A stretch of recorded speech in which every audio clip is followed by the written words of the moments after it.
Hello guys, what's up? So in this video I'm going to show you how you can find this deep fried filter on Instagram. So this is the filter. So to get this effect, visit the creator profile. Filter Boy is the creator of this filter. You can follow him to unlock all his filter to your camera tray. He is having some awesome filter.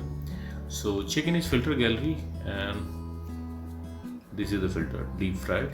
Tap on it and you will see this preview. From here you can save it to your camera tray and you can try it. So that's it guys. Likewise you can get this filter and use this filter on Instagram. So thanks for watching the video guys. See you in the next video.